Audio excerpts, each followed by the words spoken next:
que esté al 100% esa humedad, o sea, que esté totalmente saturado de vapor de agua el ambiente, porque hay una temperatura muy constante, no hay los ciclos diarios que se observan en el exterior, frío por la noche y más calor al mediodía, entonces no hay proceso de evaporación, y aparte las cuevas pues tienen un aporte continuo de agua de infiltración, que ya me preguntaréis más adelante, supongo, y sí, agua seguro. de condensación. Entonces es la razón por la que se mantiene esa humedad. Vale, perfecto. La segunda pregunta es: ¿cuál es la causa de que haya agua en el techo? Pues las dos principales causas es la condensación y el proceso de infiltración. La condensación, como decía antes, del vapor del aire del subterráneo está totalmente saturado de vapor de agua, y cuando hay un mínimo cambio de temperatura o un aporte extra de vapor de agua, pues se condensa, y ese vapor de agua condensa en las superficies en los materiales, puede ser las paredes o el techo de la cueva, y esa sería la razón. O sea, los dos procesos principales, la condensación y la infiltración. De acuerdo, vale. Y la tercera pregunta es: ¿la historia geológica del suelo donde se asienta la cueva tiene algo que ver? Supongo que os referís en cuanto a la conservación de las pinturas, ¿no? Sí. Sí, vale. Sí, la historia geológica sí tiene, claro, ha influido bastante. El factor principal es que hasta su descubrimiento había un colapso en la entrada, materiales que habían caído, rocas, y la cueva y la entrada de la cueva estaba casi obturada totalmente, totalmente diferente a como la encontramos hoy en la actualidad, ¿no? Posiblemente por la actividad sísmica, pues hubo un colapso, un desprendimiento de materiales que tapó la cueva durante miles de años, y eso influyó positivamente en la conservación de las pinturas, principalmente porque la cueva se mantuvo aislada, no hubo intercambio de aire entre el exterior y el interior, y eso provocó que se mantuviera en un ambiente muy constante que favoreció a su conservación.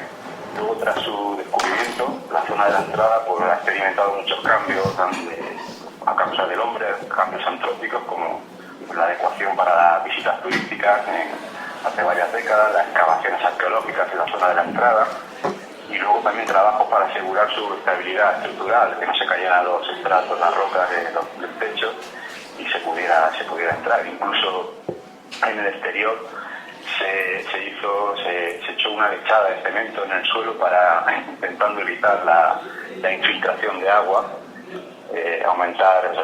llevar la escorrentía de agua a otras zonas diferentes de la zona de infiltración de la cueva, con el objetivo de conservar las pinturas, ¿vale? Luego también, en relación al suelo, que tiene que ver con la geología, la cueva de Altamira originalmente no tenía suelo.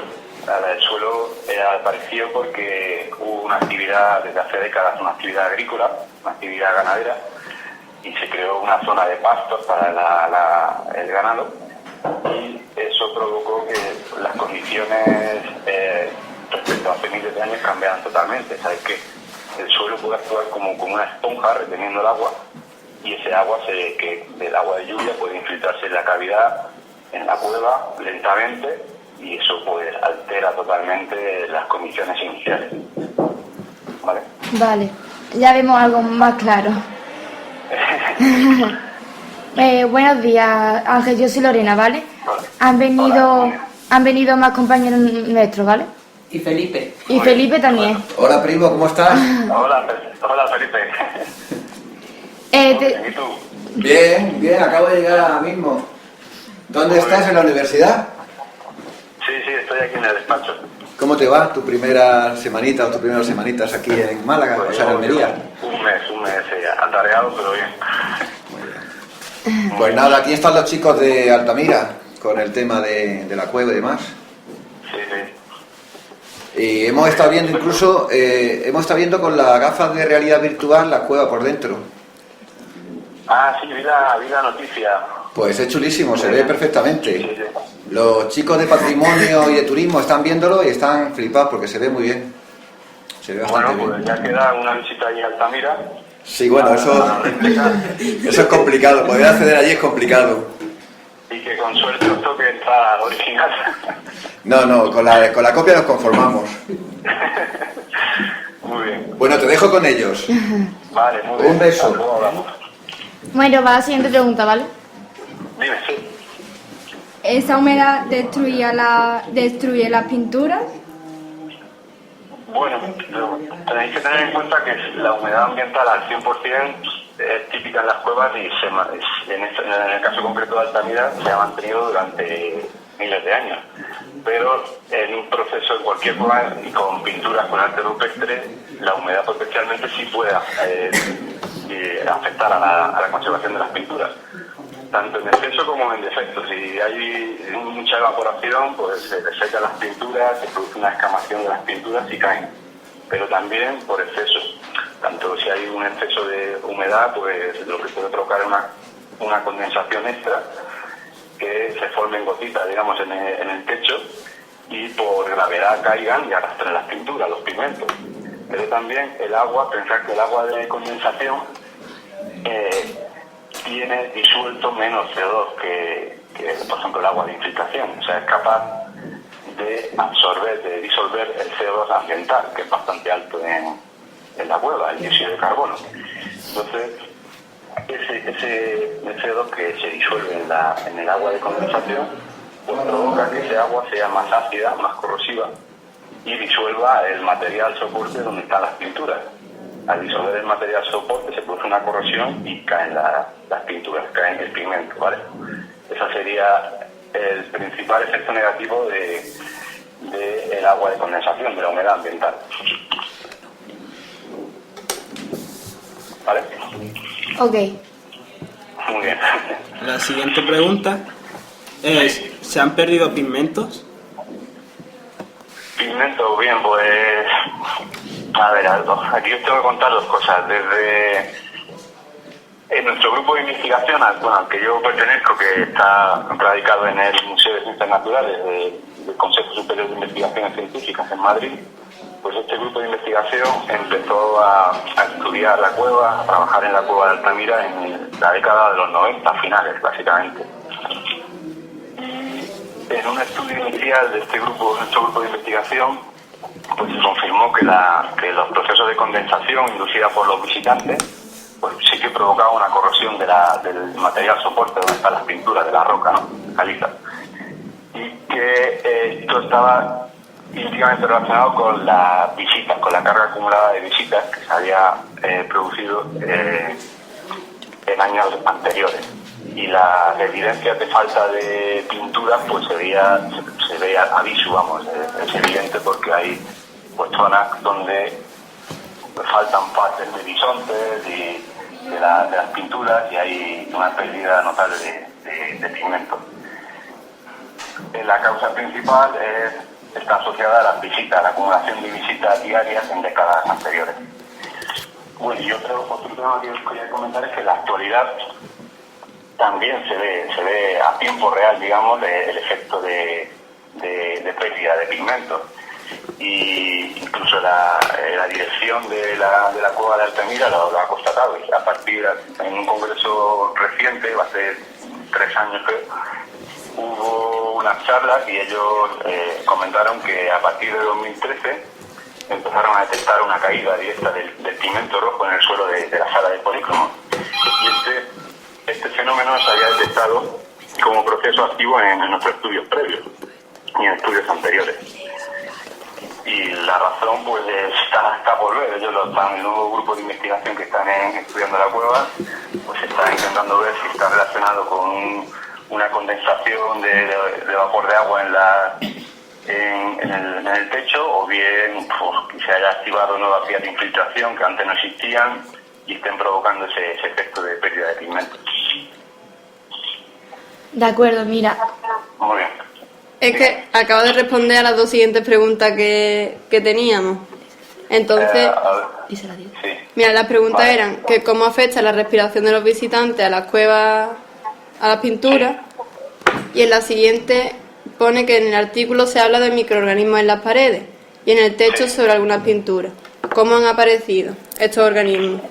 Vale, bueno, respecto a la respiración de visitantes, pues es lo que comentaba. Cuando una persona exhala aire, la respiración, pues ese aire está a mayor temperatura que el aire de la cueva. También tiene mayor contenido en CO2, en dióxido de carbono, y es más húmedo. ¿Qué pasa con ese aire que es más caliente que el aire, que el ambiente de la cueva y tiene más CO2 y es más húmedo? Pues también ese aire es menos denso y tiende a desplazarse hacia el techo de la cueva. Pensar que la sala de policromos actualmente puede tener una altura entre 2 metros y 2,5 metros en algunas zonas, incluso menos en otras zonas, ¿no? Incluso a 1,80 m o así. Pues ese aire que respira directamente va en un tramo de distancia muy pequeño, directamente va hacia el techo donde se encuentran todos los polícromos. Tenemos esa mala suerte de que los hombres prehistóricos pintaron en el techo, no pintaron en las paredes o en el suelo. Ese aire que se desplaza pues puede condensar ese vapor de agua extra que emite el ser humano, puede condensar sobre las pinturas, y aparte de un aporte extra de CO2 que hace que ese agua de condensación sea más corrosiva. Ese sería el principal efecto de los visitantes.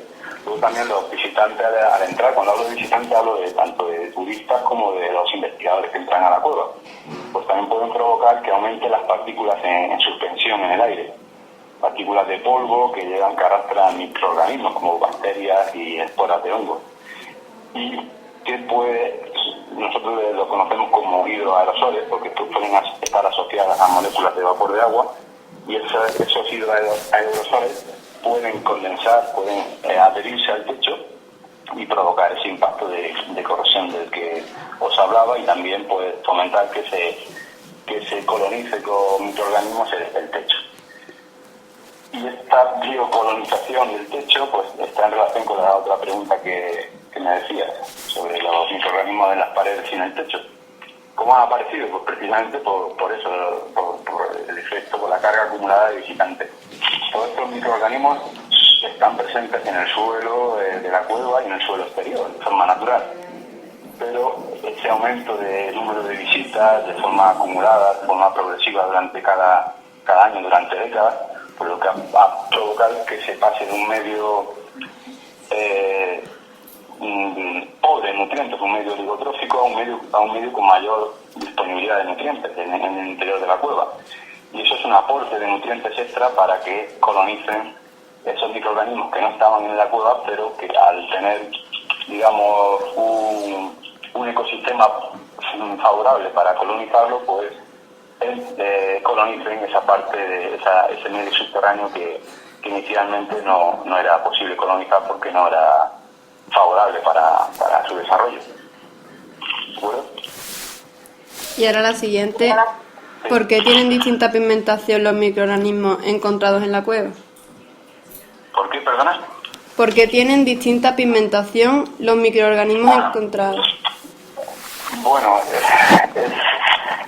es una cuestión de diferente coloración respecto a la roca soporte, que es una caliza, o también la caliza está cubierta muchas veces de arcillas, y la distinta pigmentación que tienen las propias bacterias. Nosotros distinguimos diferentes colonias de bacterias a visu, digamos, con simple vista por el color. Hay unas colonias, cada una es una especie diferente, o una familia de bacterias diferentes, y nosotros las distinguimos por colonias grises, así de sencillo, colonias grises, amarillas y blancas. El diferente color es por la propia actividad metabólica que tienen las bacterias y la función, los procesos que realizan. Por ejemplo, hay unas bacterias que actúan como núcleos de condensación de vapor de agua, o sea que son capaces de captar el vapor de agua que hay en el ambiente y condensarlo. Y hay otra serie de bacterias pues que lo que hacen es capturar el CO2 ambiental y precipitar el carbonato, disolver el material soporte y precipitar el carbonato. Esa serie de procesos hacen que se cubran de diferentes materiales, bien sea material material carbonatado o la propia agua y que tenga ese color diferente y esa diferencia entre un tipo de bacterias y otras. Siguiente pregunta. Sí. ¿Cómo podemos controlar o eliminar los hongos nocivos?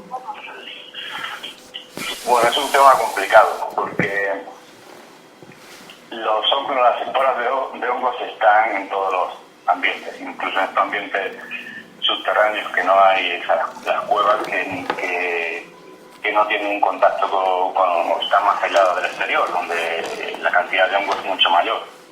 Pero hongos o bien esporas de hongos se encuentran en cualquier sitio, principalmente en el suelo. En el suelo o hongos o esporas de hongos que están flotando en el aire. En el caso de una cueva, la principal medida que hay que intentar llevar a cabo es evitar el aporte extra de materia orgánica dentro de la cueva. Y ese aporte de materia orgánica hace que se favorezca la colonización de hongos. Por ejemplo, materia orgánica como excrementos de roedores o el guano de los murciélagos o restos de insectos, o bien la deposición de partículas en suspensión que tengan compuestos orgánicos, materia orgánica, ¿vale? Por lo tanto, para evitar ese aporte extra de materia orgánica que favorece la colonización de hongos, pues lo que hay que evitar es el intercambio de materia entre el ambiente subterráneo, la cueva, y el exterior, ¿vale? Y por otro lado, también hay que dejar, o sea, la diversidad de hongos que hay en la cueva, pues no alterarla, ¿vale? Eso en relación a la cueva de Lascaux que veremos ahora, pues es un caso muy evidente del impacto que se genera al modificar la diversidad de hongos, la diversidad de fúngica que hay dentro de la cueva, que hace que se favorezca la proliferación de una especie concreta y colonice toda la cueva, ¿vale? La siguiente pregunta: ¿el deterioro de las pinturas es debido a filtración o a condensación del agua? Pues ese es el debate actual con el problema que se ve actualmente a tiempo real, digamos, actualmente en la cueva. Ahora se está viendo actualmente que hay una pérdida de pigmentación, una caída de pinturas en el suelo, en una parte concreta de la cueva, y se está intentando ver si el proceso es debido al agua de infiltración o el agua de condensación. En términos generales, los dos procesos influyen en el deterioro de las pinturas, como comentaba anteriormente. Es difícil saber, es difícil distinguir entre un proceso y otro, pero bueno, llevando un control climático de la cueva y controlando los puntos de goteo, también la hidroquímica de esas aguas de infiltración y del agua de condensación, pues se puede discernir cuál es el proceso principal, pero es difícil saberlo. Siguiente pregunta. ¿Qué opina la comunidad científica acerca de estas visitas? Eso es difícil de contestar.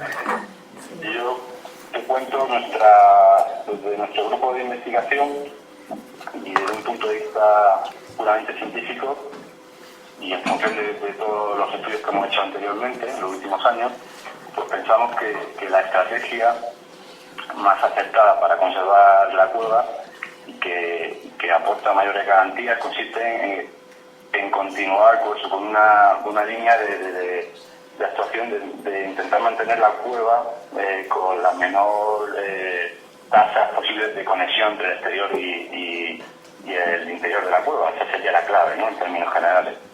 Eso supone que implicaría que se reduciría el aporte de nutrientes desde la cueva de la zona externa hacia la cueva. Para hacer esto, para conseguir este objetivo, lo principal que hay que hacer es no abrir a los visitantes o reducir la carga de visitas. los resultados que nosotros en su día acabamos de nuestros estudios en 2012, en la cueva de Altamira. En 2012, incluso en los informes previos de 2009-2010, vimos que se estaban consiguiendo buenos resultados, ¿vale? Los resultados que veíamos era que había menor intercambio entre el interior de la cueva y el exterior. También se hicieron unas mediciones previas para ver la actividad metabólica de las bacterias y se veía que se estaba reduciendo, o sea que las bacterias estaban menos activas, lo que eso implicaría que el proceso de colonización microbiana de la cueva, que es uno de los principales impactos, pues se estaba reduciendo. Las medidas que nosotros propusimos en años anteriores pues estaban surgiendo efectos y las medidas eran muy sencillas. Por ejemplo, era pues llevar un control microambiental y controlar los aportes de nutrientes. Para ello pues se intentaba pues reducir ese intercambio con cierres de varias puertas que reducieran el intercambio de aire entre el exterior y el interior, que no hubiera aporte de materia orgánica por el agua de infiltración. Para ello se mantenía el prado exterior, la vegetación exterior pues se mantenía totalmente cortada y se retiraban los restos vegetales para que eso no quedara en el exterior y provocara un aporte extra de materia orgánica. ¿Vale? Esa sería nuestra opinión. Luego, la opinión de otros grupos de investigación, otros científicos, pues es variada.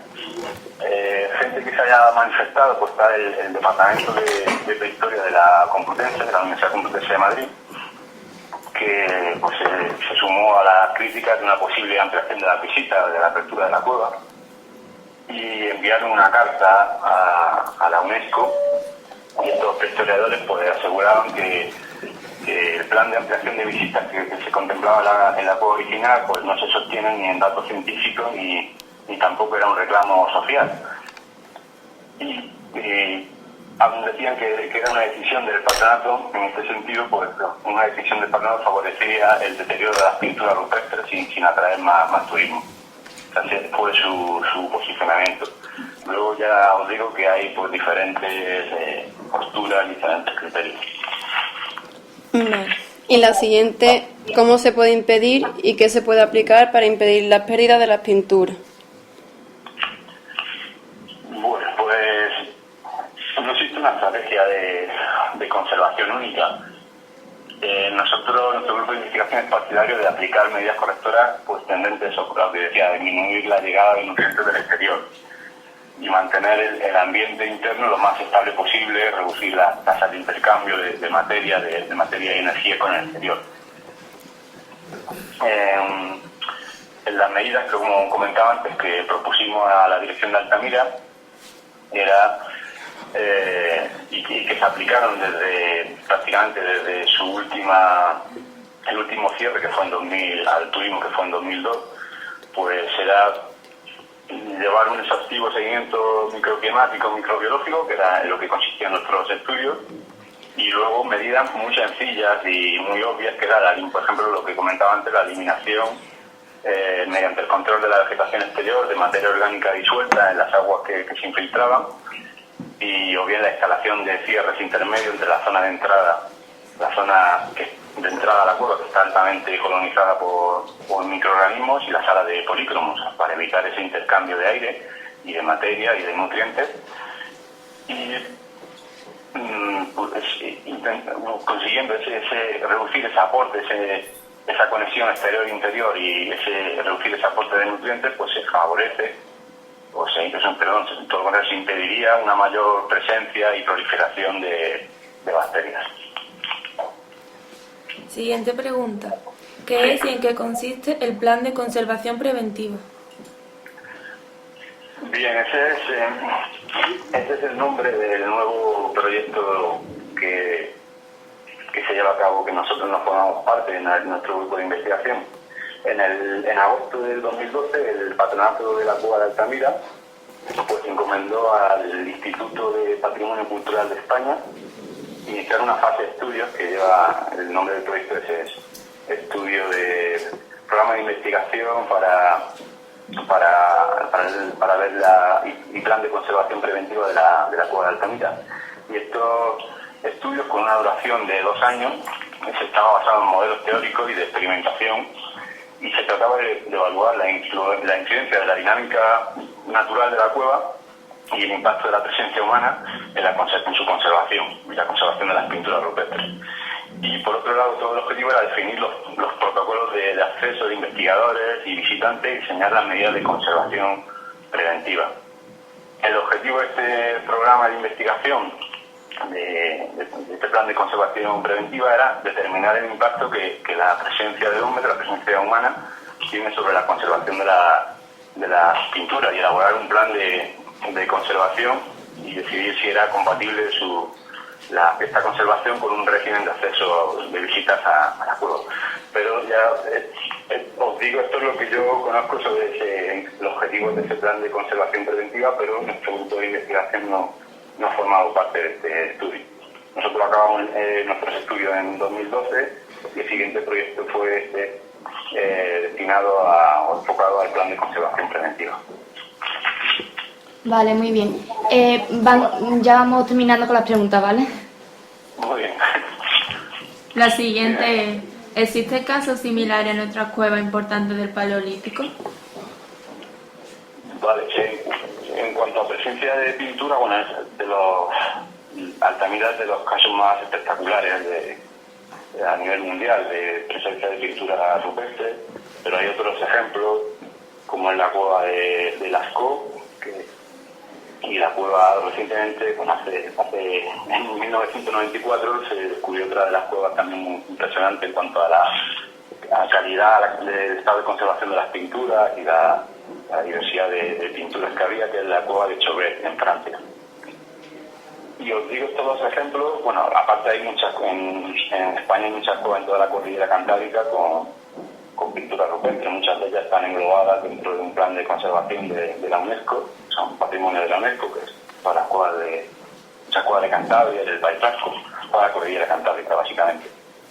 Pero ya os digo, esos dos ejemplos son muy buenos de exponer porque son dos modelos de gestión totalmente diferentes. El caso más destacable, y por ser el más reciente y ejemplar en la forma de gestionarse, es la cueva de Chauvet, en Francia, que desde su descubrimiento, como digo, en 1994 se cerró. O sea, la decisión inicial fue cerrarla al público, o sea, no podía visitarla el público en general, y solo se podía visitar para estudios científicos. Y se construyó, recientemente se abrió al público, una réplica que tiene un gran éxito turístico. Y el ejemplo contrario, en cuanto a gestión o mala gestión inicial, fue la cueva de Lascaux, también en Francia, porque se tomaron medidas erróneas en cuanto a la gestión, en cuanto a la remediación de impactos provocados por las visitas. En esta cueva se trató de eliminar las colonias de hongos, de un hongo que se llama Fusarium solani, que es un hongo presente, es típico en el exterior, pero también está presente en las cuevas, y lo que se hizo fue aplicar un biocida, cloruro de talconio, en esas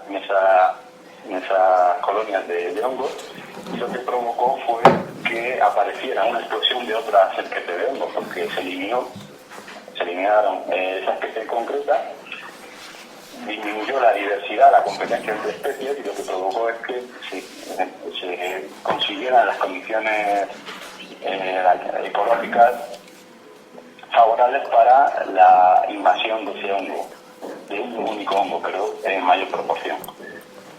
Ese fue uno de los errores en cuanto a la gestión, ¿vale?